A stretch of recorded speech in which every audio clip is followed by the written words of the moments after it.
Hi, I'm Alice Brooks, and I'm the cinematographer on Wicked for Good, and this is the Cinematography Podcast. This is Cinepod, the Cinematography Podcast, a program about the art, craft, and philosophy of the moving image presented by Hot Rod Cameras. I'm your host, Ben Rock.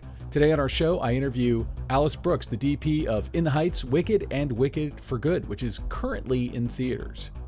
Jon, when we first start talking about a movie, we talk about emotion. I love getting an emotional cue for the camera the same way an actor would. What is the emotional intention in the scene? An actor gets to tell the story through their breath and through their looks and through their being. And I get to tell the story, the emotional story, through camera and lenses and lighting. In this episode, you'll learn about how Alice and director Jon M break down a script by talking about emotional intentions for every scene. How they went for a darker look in this film than the first Wicked, shooting on massive sets with thousands of live lighting cues that had to be perfectly executed during the live shoot, and brainstorming the mirror dance sequence for Girl in the Bubble. After the interview, stick around for our short ends, our pet obsessions of the week. But first, find out what's grabbing our attention in the world of entertainment in close focus.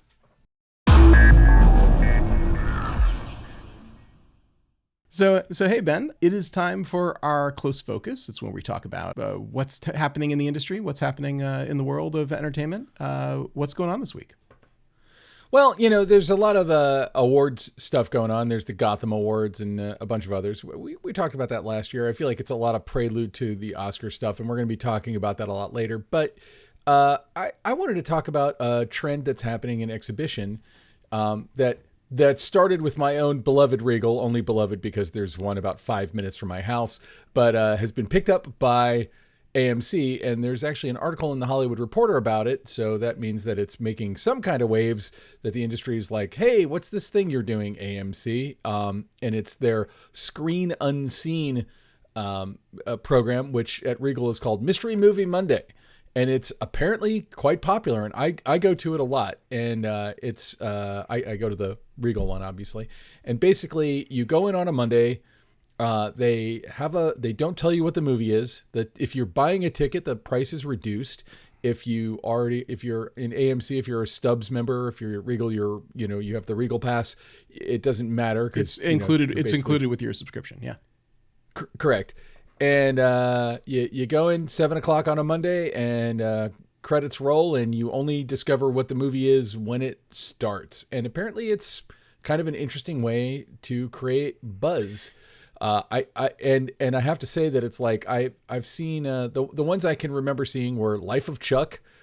I saw Eternity, the Miles Teller romantic comedy. I don't know, wasn't my thing. And Sisu 2, which is like a hyper-violent action Yeah, we movie. talked about that, I think, last week. So, yeah.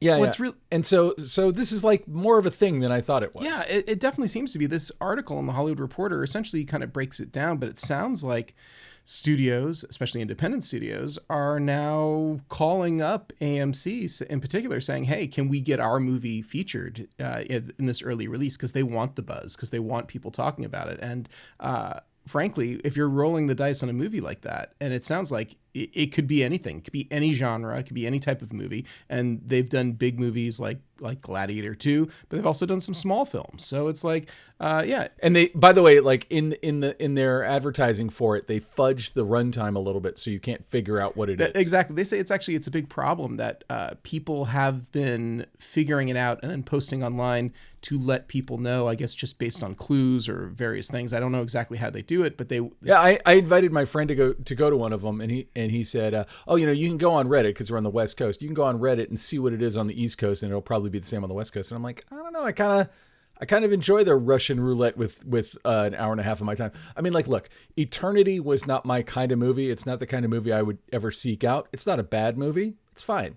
But it's kind of fun to go see a movie that I would never see. It's kind of fun to and you sort of will get a sense of what you're about to watch, genre-wise at least, by what trailers are on it, because they'll have the same number of trailers that there are. And so, on Eternity, it was a bunch of rom-com stuff, and on Sisu 2, it was a bunch of like action and horror movie stuff. So it's like, okay, you'll get a sense. I'm about to see something of whatever genre, and I think it's kind of fun to see something that maybe I wouldn't have sought out. Life of Chuck is not my favorite Stephen King adaptation ever done.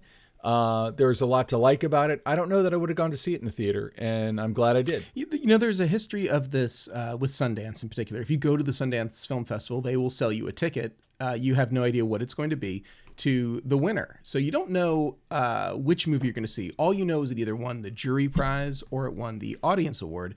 And when you show up, you might know because the awards were like, the night before and they were announced. But if you didn't see the announcement and you go get in line, you're not going to have any idea what's going to play until the moment that it starts rolling. Yeah. And there's a little bit of validation there. There was some curation, of course. There was curation either from a group of juries or from the audiences. It's the same thing with AMC and Regal.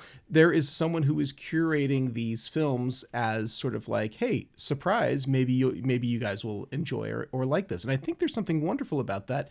That is a bit different than like, I don't know, flipping or scrolling through like channels or Netflix titles, or just, giving yourself then the opportunity to choose based on tiny little trailers or clips of things. There's something really pretty great about going in dark, and some human being, not just like a rep from a studio somewhere said, you know what, we're going to shove this into the mystery thing. Someone had to actually vet this and verify it. And I think that's great. It's really cool.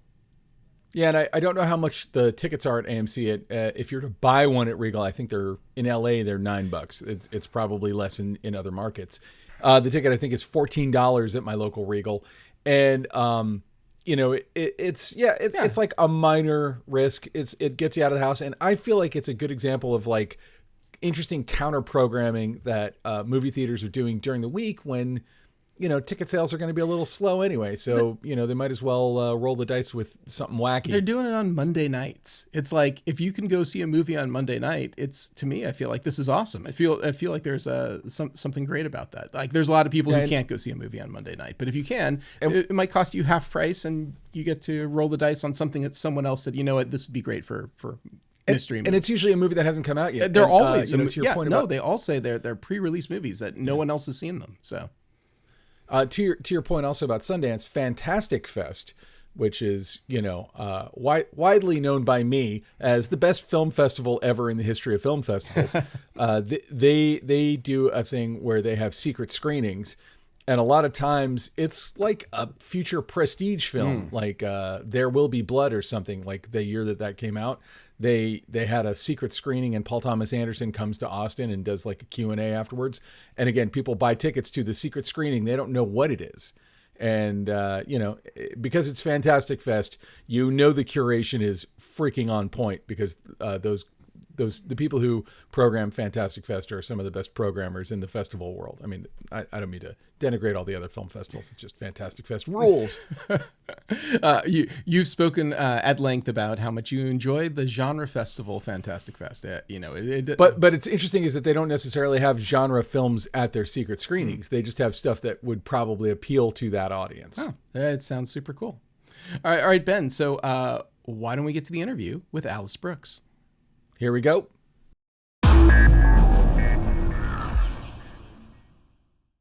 Let's get into it. I mean, I feel like that there's probably a lot of overlap with what we discussed last year, but also in between there, you and I did at NAB, we did a live recording, and you said some stuff to me at that interview that kind of blew my mind, and I've been talking to people about ever since. The biggest thing was, as a cinematographer, your use of Unreal Engine, like you learning Unreal Engine and using it as a planning tool, like almost like lighting previs. And I just thought that was amazing. Could you go into a little bit of an explanation of that? Because I've talked to other DPs who've used Unreal to some degree, but I've never heard anyone use it quite the way you were telling me you were using it. Yeah, I've been very lucky to really over the last year and a half, almost 2 years, be working in the Unreal Engine and using it really in-depthly. And on Wicked, we used it in a couple of different ways, and then since then I've been using it really for everything: lighting, for designing shots, for for figuring out what equipment I need even.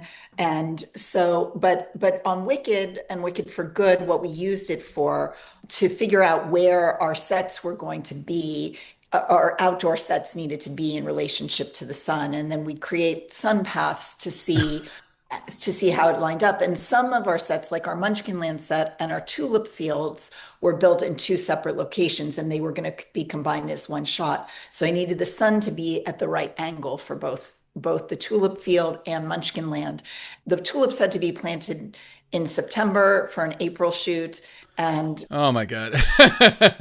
August on Munchkinland for also an April May shoot. So we were planning so far in advance. So I had to also start to understand what the choreography was going to be. And Glinda, as written in the script, arrives in her backlit bubble by the sun. And so there were things that I needed to protect. So we used the Unreal Engine to look at the set at different angles and see what the sun would be doing based off the height of the sets too.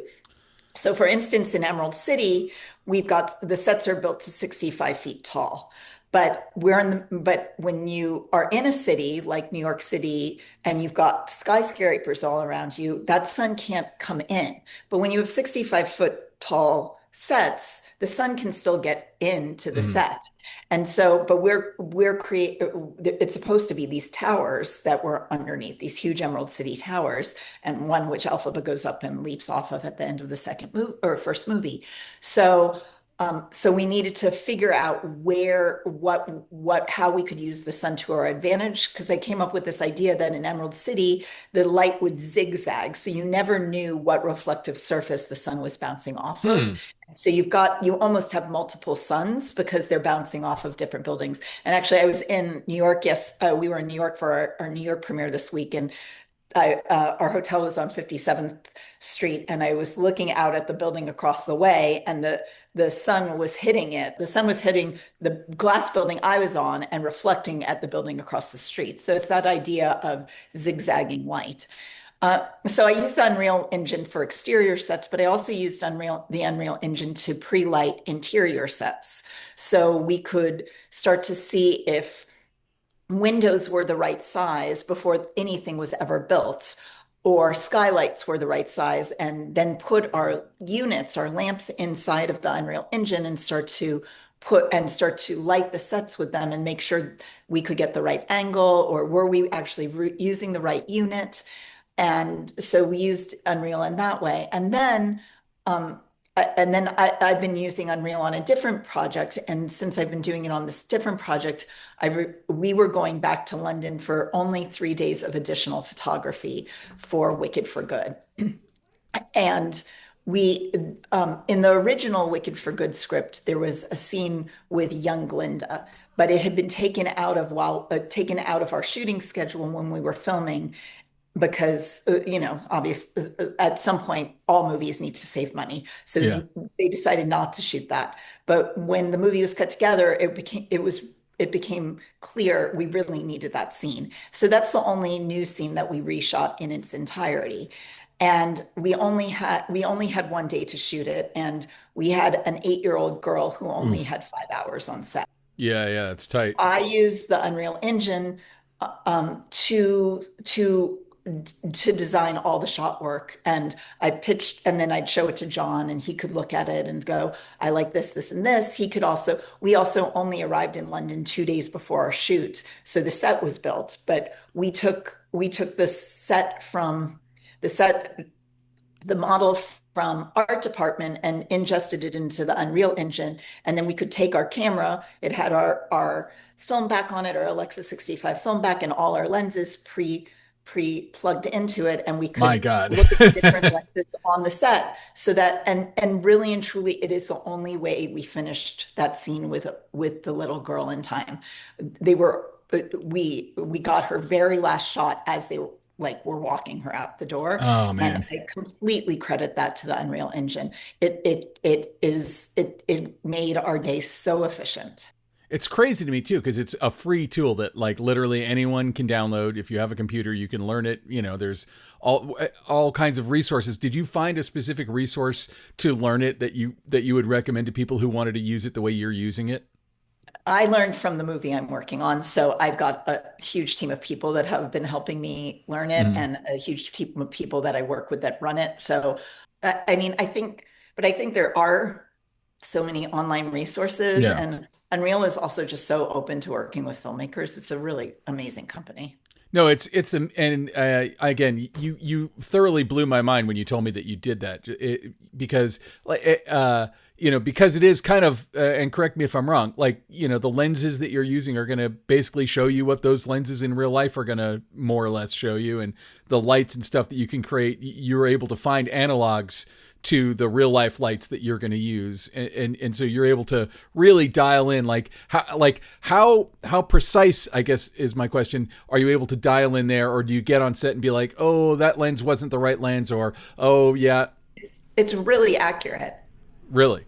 Yeah, I mean it's accurate. I also like just had time to the thing it also gives me is that I have time to explore that I don't have time on set to do with 500 people watching me. My team on Wicked was 200 people in the grip electric and lighting Yeah. department, right? So that's a lot of money being spent by minute. Whereas when I'm in the Unreal Engine and I'm just with I use an Unreal camera artist, it's just the two of us, right? And Mm. it can be at any time of day. It can be on the weekend, and we can just spend time and I have time to think and process and explore the set and explore lenses and what lens and what lens height gives me different emotion. And okay, if we did do a camera move here, what would that feel like?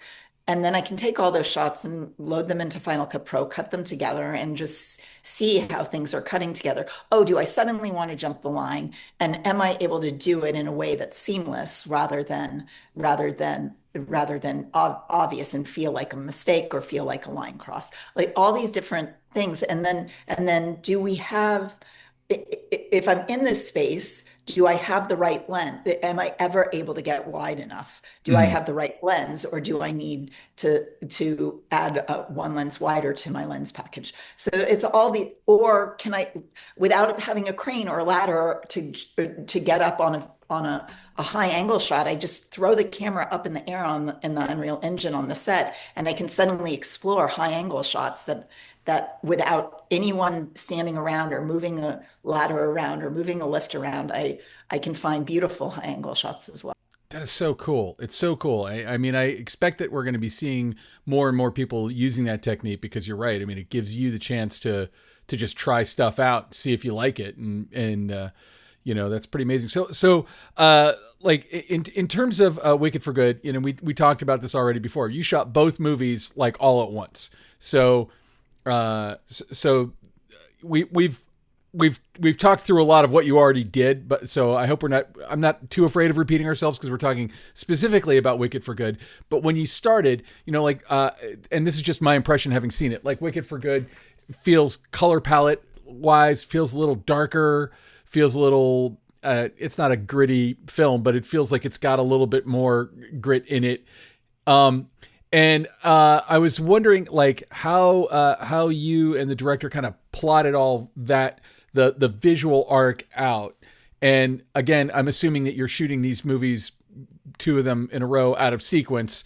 So, like if in the first week you were shooting scenes from Wicked for Good, like how did you switch modes and make sure that like you were adhering? I just can't imagine the enormity of a project like making both of these Wicked movies in a row. It's damn near 5 hours of finished top tier filmmaking. So, It was something huge to have to keep track of. Just to give sort of a look into the way we were doing it. The first number we filmed in its entirety. The first musical number was popular from the first movie, and the second musical number that we filmed in its entirety was "Girl in the Bubble," which is almost at the end of the second movie. yeah. So it's shooting completely out of sequence for that amount of movie is huge. And we wanted it to feel like one continuum, one visual arc, but each movie has its own distinct visual style. And John Chu, when we first, I think we probably discussed the way we work together. When we first start talking about a movie, we talk about emotion. And I grew up as a child actor, and I love getting an emotional cue for the camera the same way an actor would. What is the emotional intention in the scene? An actor gets to tell the story through their breath and through their looks and through their being. And I get to tell the story, the emotional story, through camera and lenses and lighting. And so, John, some of the emotions John and I talked about for the first movie were yearning and longing and friendship and choice and power. And for the second movie, some of those emotions were words like separation and consequence, seclusion and surrender. Separation, seclusion, surrender were some of them, just heavier words. And as John and I started diving deeper and deeper in our conversations, it became very clear that the first movie would live in this effervescent daylight. And the second movie would have this weight and complexity and maturity and Mm. density to it and live in the shadows.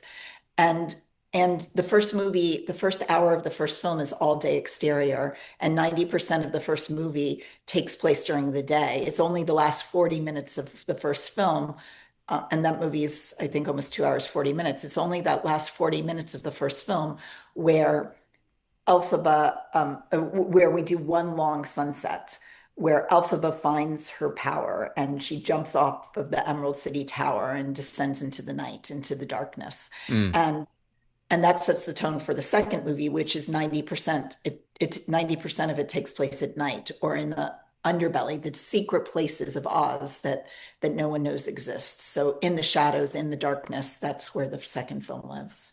Now, do you find that, like, especially with the Elphaba character, I keep like when I think of the movie, I think about like that place where she lives. I don't know We what. call it the nest. Yeah, I was thinking lair, but I didn't know if yeah. But like, it's it's dark, and then you've got that green skin. Was there anything that you had to do to, like, in the light, it's obvious, and I mean it's obvious. What do I know from obvious? But it seems like you light it like you would light another person. But did the green skin give you any challenges lighting it in darker scenes? We ended up with this product. Frances Hannon, our makeup artist, found this product that had a fluorescent base, and then Mm-hmm. she could mix any color into it. And the fluorescent base had a reflectiveness to it, just like human skin. And so it never felt like paint. It always felt like skin, and I could light it the same way I could light skin. Early tests, we had a horrible time.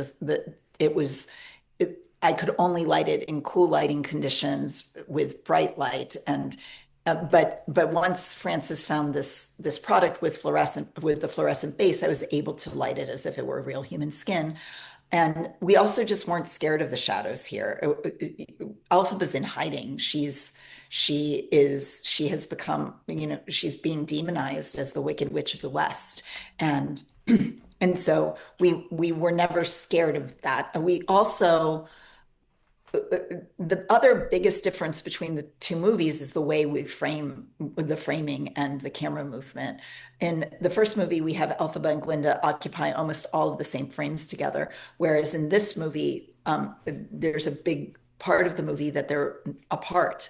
So I was able to treat Glinda in sort of this, the world revolves around Glinda. And Mm-hmm. so her shots are refined and center punched and composed and carefully choreographed. Whereas Elphaba, we introduce her in very, very, very tight close-ups. And we feel her loneliness, and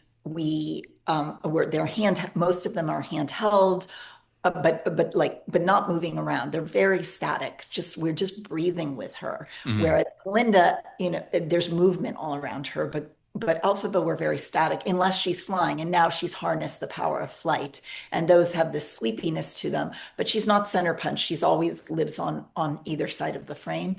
And so that's also a big difference in the second movie. And when we do have the women together, we do shoot them in some of the visual motifs we had in the first movie. Like we have a very similar silhouette that we mimic, that we echo in both films, with Glinda on the left and Elphaba on the right. And we have these series of hand-holding shots, always shot from the back, and a series of shots where they look directly in the lens at each other. And then we also do a 360-degree shot that we use in the Ozdas Ballroom, in Defying Gravity, and in The Number for Good. And then the last motif is this split screen that we do between Elphaba and Glinda. And it's probably one of my favorite shots in the movie. It's so simple, but we did it as a live split screen. In the first movie, in What Is This Feeling, we do split screens, but they're never in the same frame. We did them as split screens. But there's this moment at the end of For Good where Elphaba puts Glinda in the closet, and we rip the wall of the closet out so that we could frame them both completely 50-50, and we don't move the camera. It's completely. I was wondering about that when I saw it. Like I was wondering if that was an in-camera thing, you know, because it had that in-camera feeling.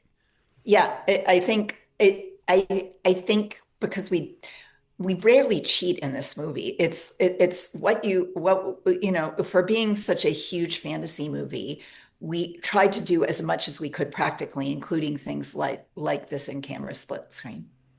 So, and that brings me to something. Every time I've spoken to you, when we talked about In the Heights, there was that thing where they were kind of like hanging off of the fire escapes and stuff, where it just kind of blew my mind. And then Dancing Through Life in the first Wicked, it's like a sequence that I look at and I'm like, I don't even know how you begin to conceive of it. And in this one, it was the one where we kept going through the mirrors. And it weirdly reminded me, I don't know if you ever even considered this, but there's a famous shot in the Robert Zemeckis movie Contact. Yes. Where it's like all from the point of view of a mirror. And when I was watching it, I was watching very carefully. Did everything just get backwards? Like every time she went through another mirror, I was like, did it get reversed? Like I want to go see the movie again just to see that sequence, because it was so kind of mind blowing. Can you talk about how you conceived of that, and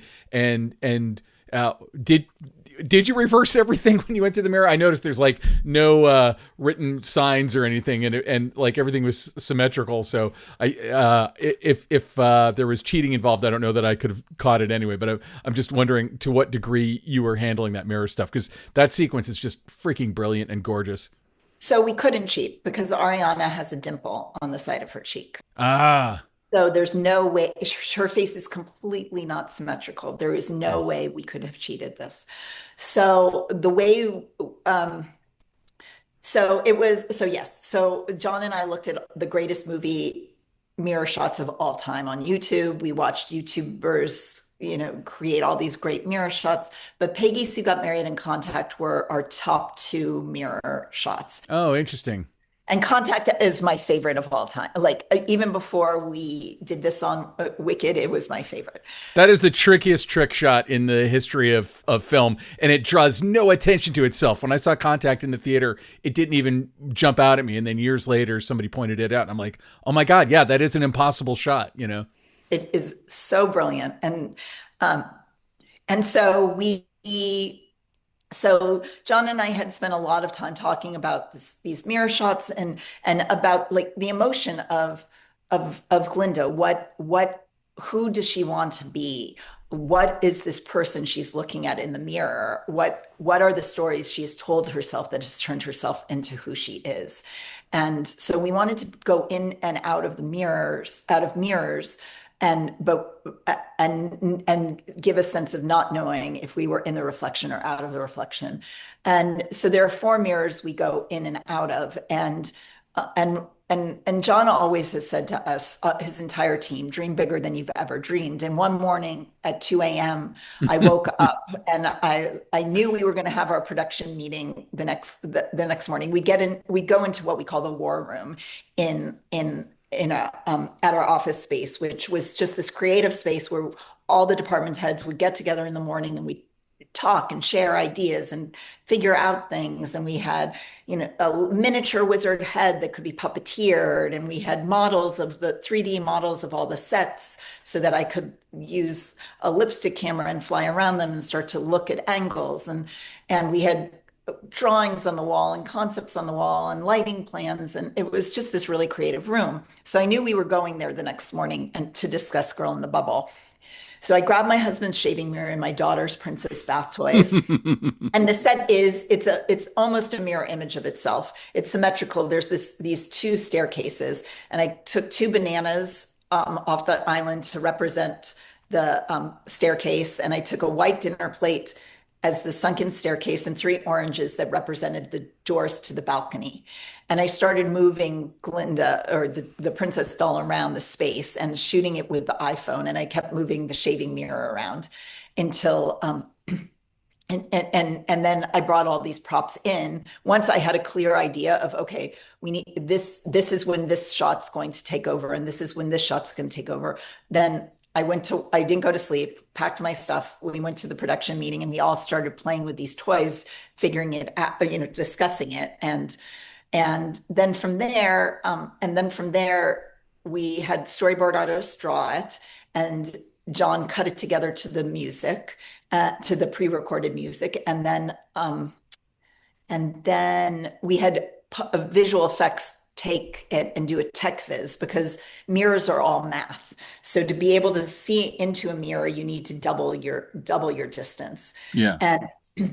And so there were things then we needed to work with the special effects team, because walls were going to have to fly in and out of shot when we'd be looking at it in camera, and then we'd be coming around Ariana and the wall would move out of the way. So oh my God.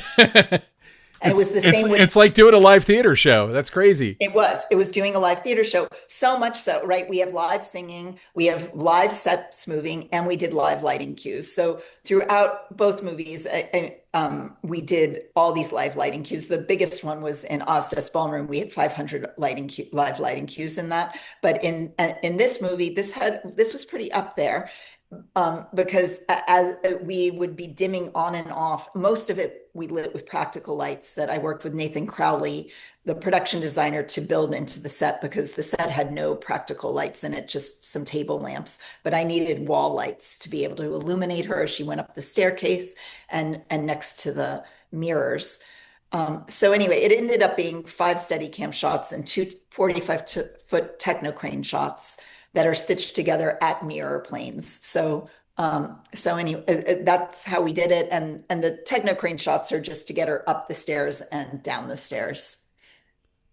That's just crazy. But our brains all hurt. I mean, it was like, it took every person's brain power to figure this number out. I mean, I don't know if you know the exact amount of time, but I'm just curious, how many days do you spend filming a sequence of that complexity?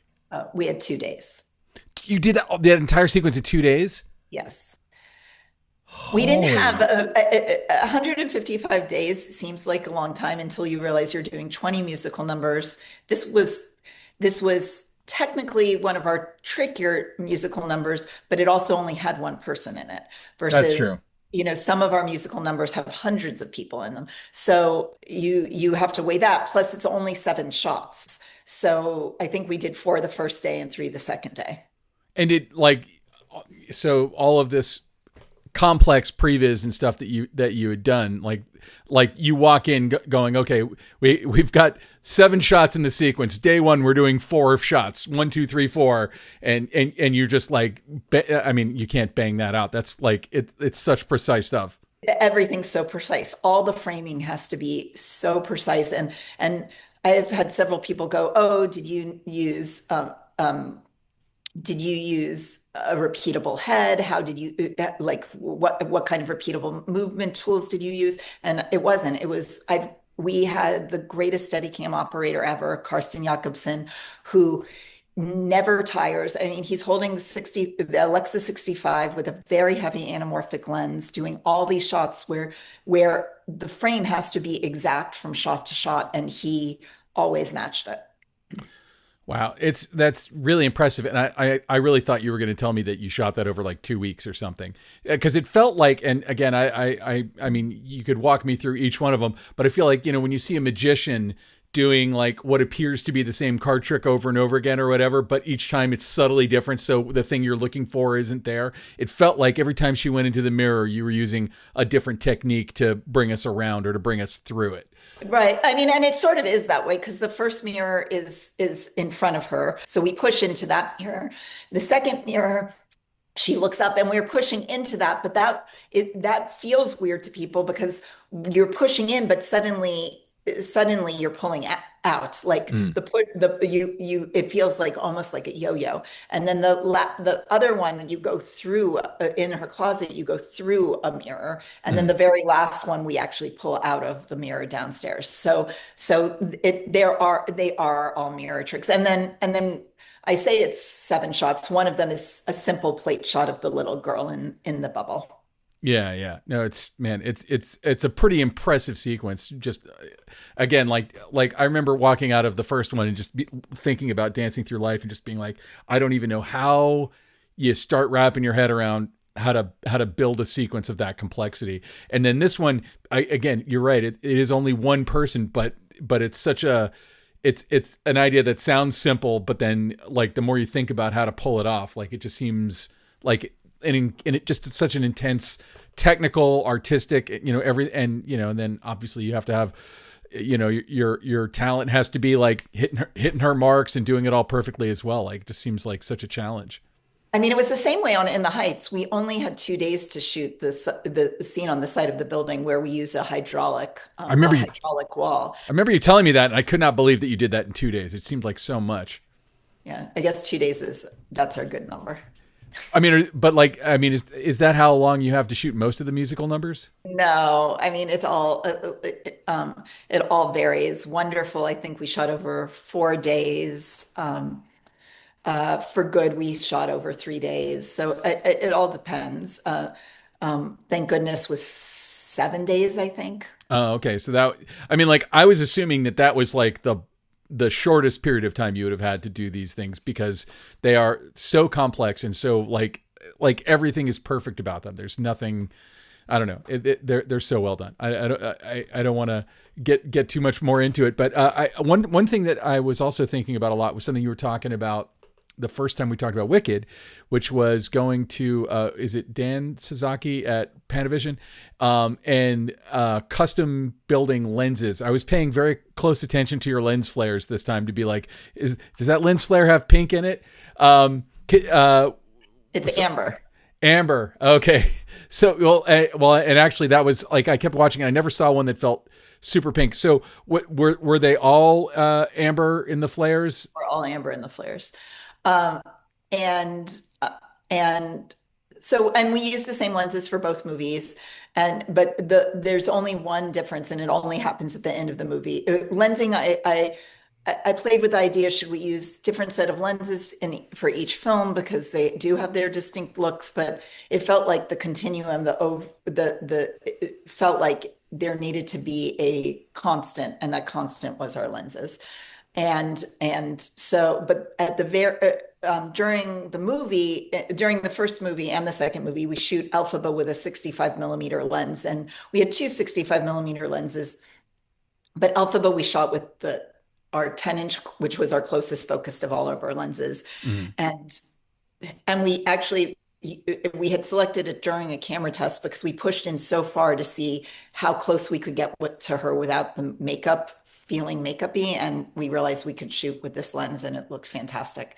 And then on Glinda, we always shot with the 75 millimeter lens as her hero close-up lens, except for the very last scene of the movie when Glinda finds her power, when she finds out what it truly means to be good and the Grimoire opens for her, we shoot her on Elphaba's 65 millimeter lens as a nod to finding that goodness. And also I wanted a part of Elphaba to live on in Glinda forever.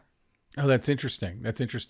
Yeah, I remember you telling me that, and me thinking like as a viewer, would I know, if the framing is roughly the same, would I know the difference between a 65 and a 75? No one's going to know it. It's all, but I mean, it's the same with the lighting cues. Like most of our lighting cues are so subtle that you never know they were there, but that's the magic of cinematography, is you're creating a feeling that shouldn't be shouldn't be something that's obvious, Yeah.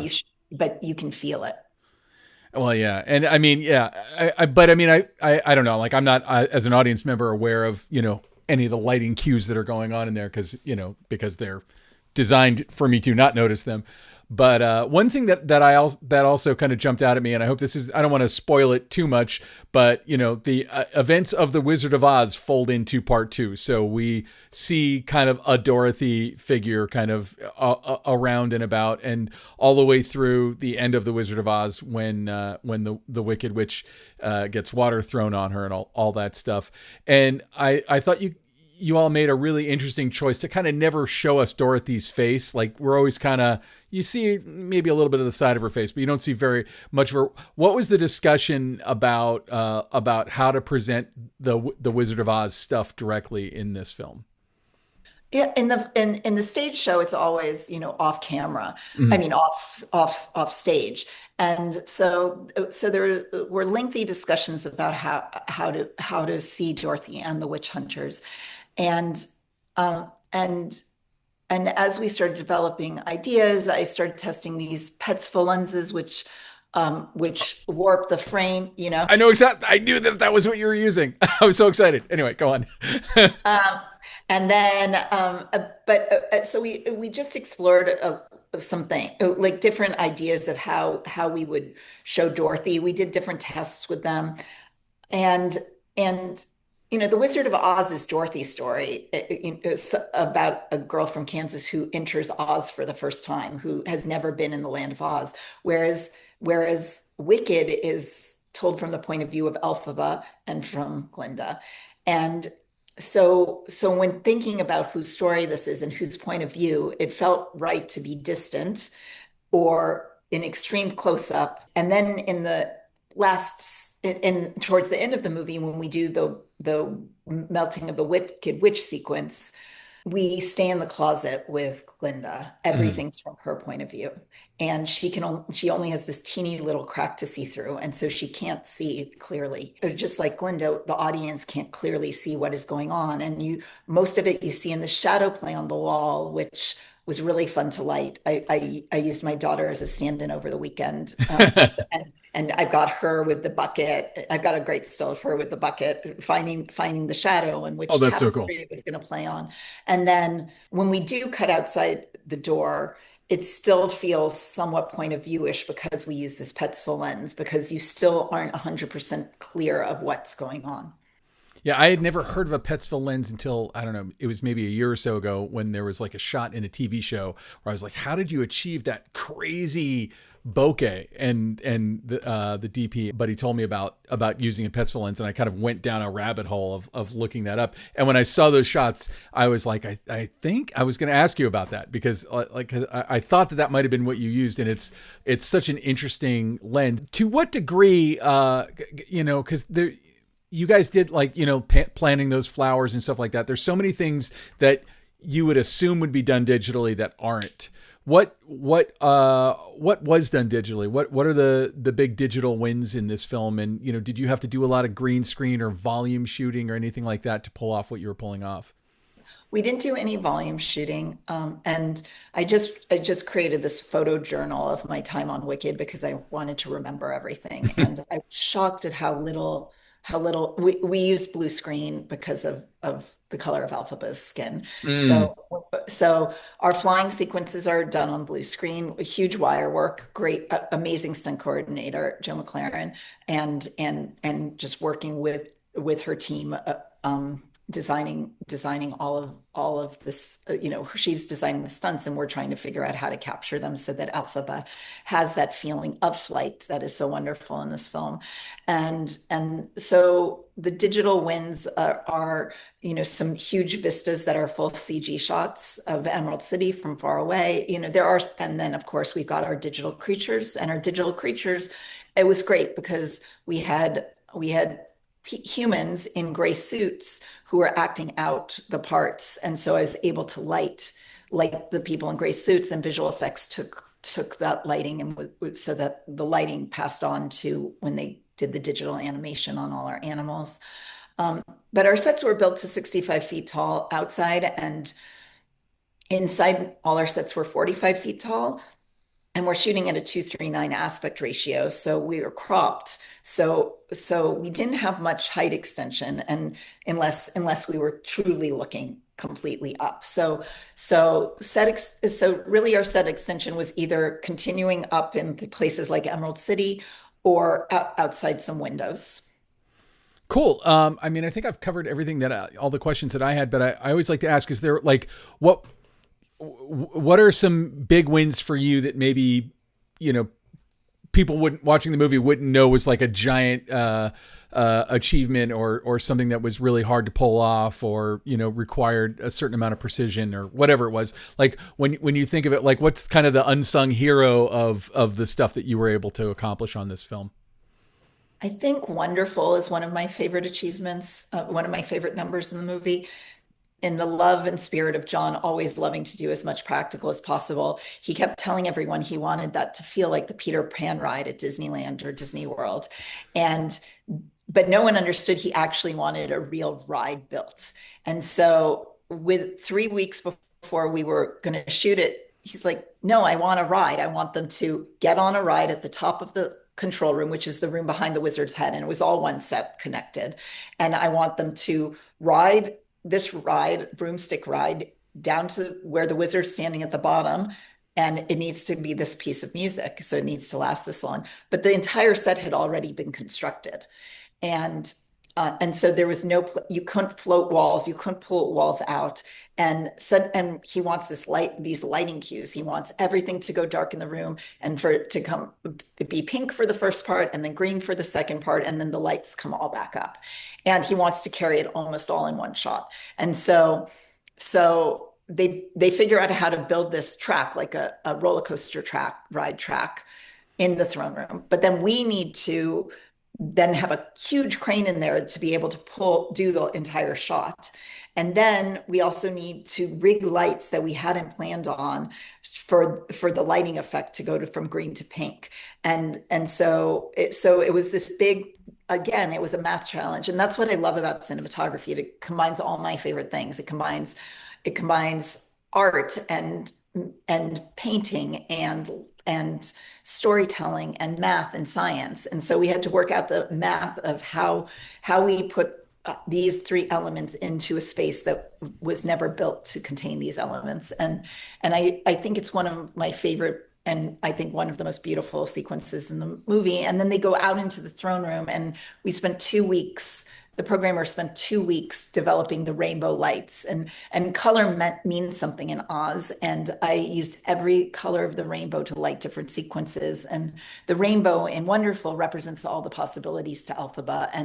And we shot it on a dolly with a remote head so that we could just be very loose and beautiful in that throne room as the lights dance around them. And you look up towards the ceiling, and that ceiling exists. It was all the way up 45 feet tall. Oh my God. All the lights dancing around. It was beautiful. And so that took 2 weeks to do. So it was quite something. And we'd go look at it every night at Wrap to see what had changed, what was working, and while Chris Scott was in there choreographing as well. That's incredible. It is an amazing sequence, and I know exactly what you're talking about with that lights. It's an amazing effect that you could do it digitally, but it looks so much, like it looks so it has such a visceral, real feeling to it in that room. Such an amazing piece of work. I mean, where do you go from here? I mean, I feel like this movie I read this morning set a record for preview sales. Like it did $30 million in preview sales, and it's going to be the biggest movie in the country, in the world, probably for a while. It's going to be one of the biggest movies of the year. Like where do you take your career from here? What are you looking forward to doing next? I'm doing the third Spider-Verse movie right now, an animated movie right now. And I'm also working with Jon on Oh, the Places You'll Go, which is also an animated movie. So I'm delving into the animated space, which is teaching me a totally different skill set as a cinematographer. And it's interesting because we're designing the shots and then we light. So camera comes before lighting in animation or in the way we're doing it. and I am learning. I'm just learning new camera instincts that I hadn't had before, and also just the space to play and time. And so that's something I'm doing right now. And there's a live action movie on the horizon as well. Well, in animation, you can kind of just do anything you ever could ever, if you can think of it, you can draw it, you can make it. That's so. What as a cinematographer, how does that apply to animation? I remember like years ago when Roger Deakins was brought in to kind of help on Wall-E to make it more optically correct or something like that. Is it normal to have a cinematographer on an animated film? I've actually edited animation and never once saw a cinematographer. Yeah, this is. I mean, I don't. This is my first leap into the animation world. Yeah. But on the first two Spider-Verse movies, there was not a live action cinematographer. So we started figuring out how we were going to work together, and it's just been this really incredible creative process that I love. That's so cool. Well, excellent. Well, I know you got to go, and but I appreciate you coming back on here for the third time. Maybe we'll get you on here for the Spider-Verse to talk about Spider-Verse. That would be amazing when that comes out. I can talk about it. Yeah. Yeah. So cool. Well, thank you so much, Ben. Absolutely, absolutely. So everybody go catch Wicked for good. You probably already have if you're hearing this, because it's probably coming out after. Well, it's definitely coming out after the movie opens. Do you have online any Instagram, website, anything you want to plug where people can find you? _Alice Brooks _ At Instagram. Cool. On Instagram. Thank you so much, Alice. It's great to see you. Congratulations for this. It's really just an amazing piece of work. Thank you so much.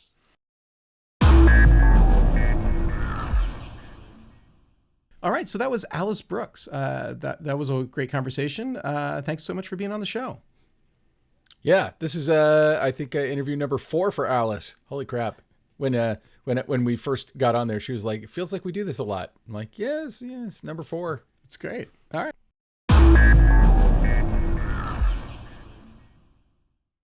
Well, hey, Ben, it is our short end time of the show. We talk about our pet obsessions. What is your pet obsession this week? I'm a little late to this party, but it's something that I think people will enjoy. I think you'll enjoy this. And it's a documentary that's currently available on Netflix. It just dropped a few months ago. It's called Devo. And it's about the band Devo. You've seen it? Great. Have you seen the doc? Oh, yeah, I really enjoyed it. Yeah, I was blown away. And what I love about this documentary, which is directed by Chris Smith, for whatever reason, the cinematographer is not credited on IMDb. So I apologize to whoever you are who shot this, but you did a great job. Devo, for people a bit younger than us, was, I think, in the culture considered kind of a one-hit wonder. They had a song called Whip It that was a big hit in the early 80s, early MTV kind of hit. And it has a super wacky video that you could definitely check out. And I knew a little bit more about Devo. I'd heard some of their other music, but I didn't know I didn't really know their whole story. And, sometimes I know I brought it up on here, sometimes, you'll encounter a band like Chumbawamba that was a one-hit wonder in America, but was really this like crazy political collective in England and did like a lot of serious activism. And also were like, kind of, very artistic driven people, and were only known over here for their one silly song. And Devo is a little bit like that, where, these guys were all at Kent State in the early 70s. They were there when the police or the military opened fire on the student body who were protesting. And they're all like artsy kind of college students, and they formed this art collective that eventually distilled itself into a band. And they have a real musical aesthetic, and they have a real visual aesthetic. And this documentary does, I think, an amazing job of kind of replicating their visual aesthetic in the way it shows, it intercuts stock footage, or, makes stuff look like a punk rock poster, like a photocopy looking thing, or like kind of kooky, zany animations that were very contemporary for the early 1980s, the mid 70s through mid 80s, which is when Devo was most present in the scene. And, for people who know about it, Mark Mothersbaugh, who was the lead singer of Devo, has become a huge composer for movies and stuff. and also is like a well-known artist. I remember I worked at a production company once where they had some original Mark Mothersbaugh art hanging on the wall, and you could not walk through that building without them telling you that's an original Mark Mothersbaugh.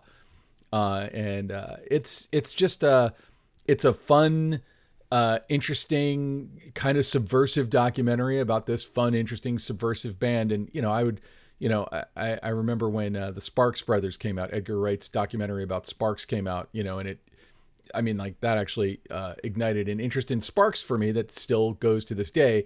I feel very similarly about this with Devo. I don't know that I'm going to go through all of Devo's discography, although I've listened to some of it. But, it kind of transports you to a different time when a certain kind of music and a certain kind of musician was really popping. And also you kind of get the weird relationship that band has, or that artist has, with the institutions, in their case, MTV, who, they were MTV darlings at the beginning. And by the end, they couldn't get arrested on MTV. And when you watch the documentary, you kind of see like MTV kind of got what they wanted out of Devo and then kind of set them out to pasture. And it's not because they were old or they were doing uninteresting work. It's just like they were on to the next thing. And it was, it's not like sad exactly, because you realize that all the people from Devo ended up doing pretty well.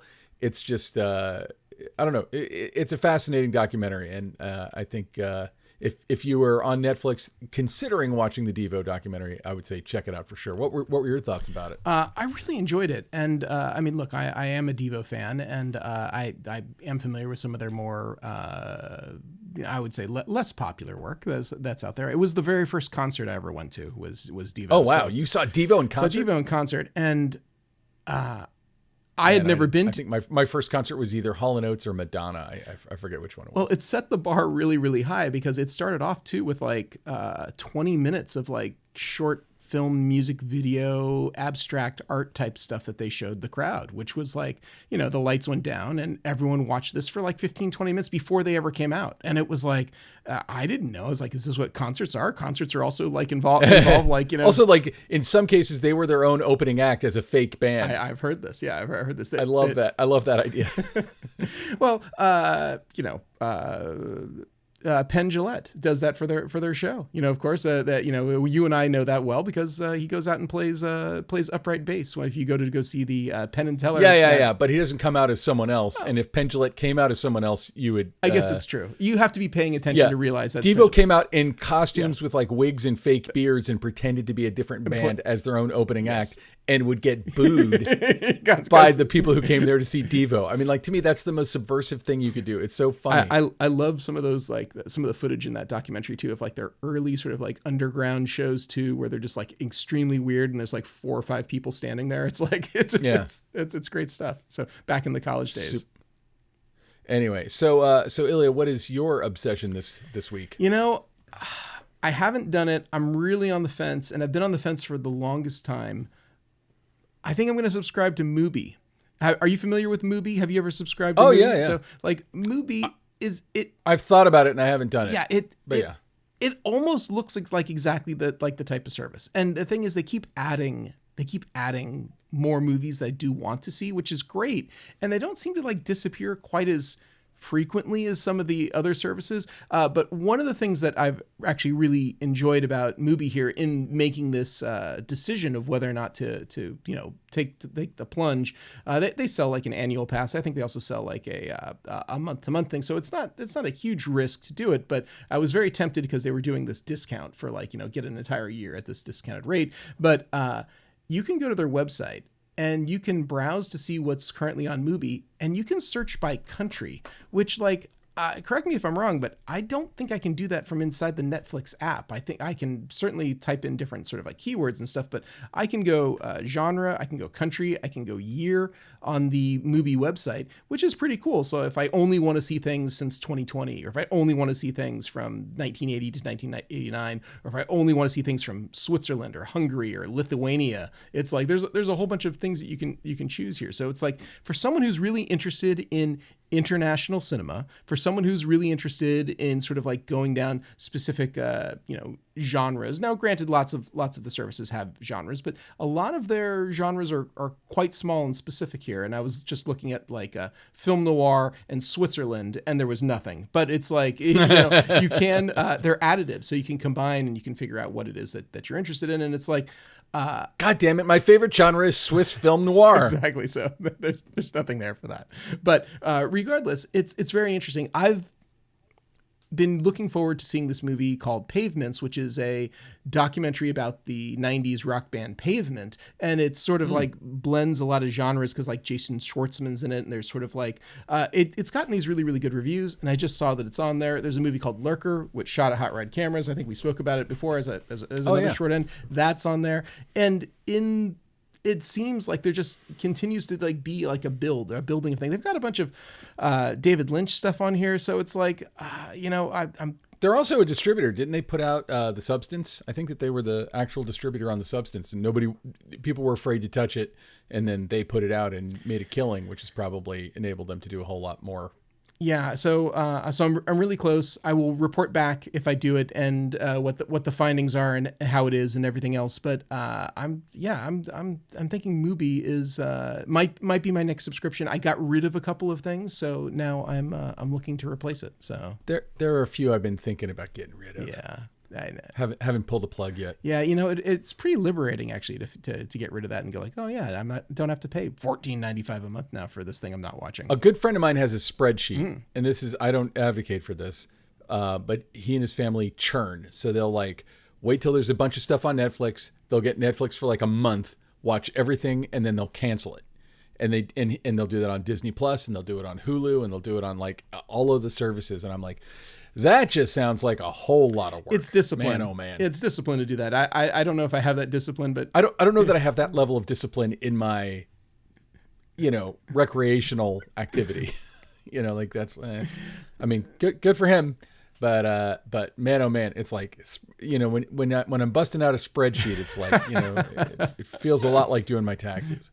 For sure. All right. So Ben, that just about does it for this episode. Where can people find you if they want to get in touch? Please find me at benrock.com. You can also find me on, LinkedIn and Instagram. And I'm kind of more of a lurker on Instagram than a poster, but I do post from time to time. But I'm on Instagram, whatever. So feel free to reach out. How about yourself, Ilya? Where can people find you? You can find me at Hot Rod Cameras, hotrodcameras.com.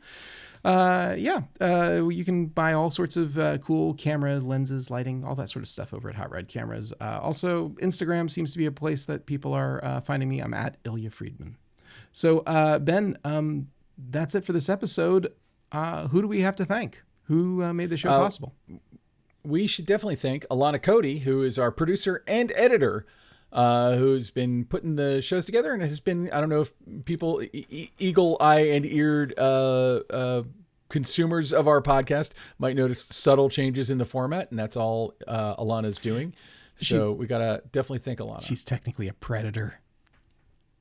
Ooh, we got to start calling her that. Our predator, our producer, editor, our predator. And then, although to me, like predator, like I've been hired as a predator, and that's like a hired gun kind of a position. And it's like, she's definitely the creative force keeping the show moving and growing. And then we got to thank, as always, Kays Alachrakshi, who composed all the music that you hear on here. Check out his website, musicbykays.com, or go to his YouTube channel, Kays Lab. Kays Lab. Kays Labs. I think there's an S on there. Kays Labs, and watch him repair synthesizers. Yeah, absolutely. He's good at fixing them. Cool. So that about does it. Ilya, would you like to take us out? Thanks for tuning in. Woohoo.